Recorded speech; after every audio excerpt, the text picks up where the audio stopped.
उससे पहले ये कि किसी के बाप के नहीं अयोध्या कि रामलला का धाम है। नहीं यहाँ पे कोई पंडित जी है, नहीं यहाँ पे कोई यादव जी है, यहाँ पे सारे लोग जो है वो हिंदू है।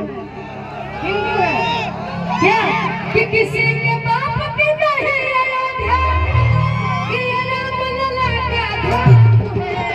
भैया भारत के रघुनायक कौशल्या नंदन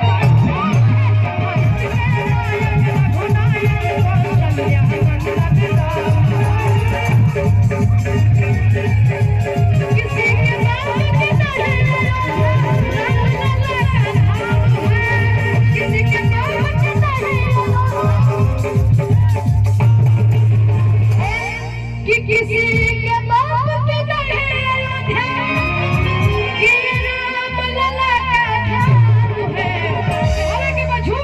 कि भारत के नायक रघुनायक कौशल्या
हम चाहते हैं इनको जरा स्टेज पे लाइए। आप दोनों को आ जाइए, स्टेज पे आ जाइए जरा। अपने पूरा भगवा पहना है मेरे भाई ने, क्योंकि अगर ज्यादा लोग आएंगे तो मंच पे भी दिक्कत होगी। और आप भी आ जाइए, हाँ रघु आ जाइए। अरे और भगवा देखिए इधर भी सारे लोगों ने पहना है, आप भी आ जाइए। अभिमन्यु भैया आप भी आ जाइए, आप भी आ जाइए। बाबू हम लोग के पलामू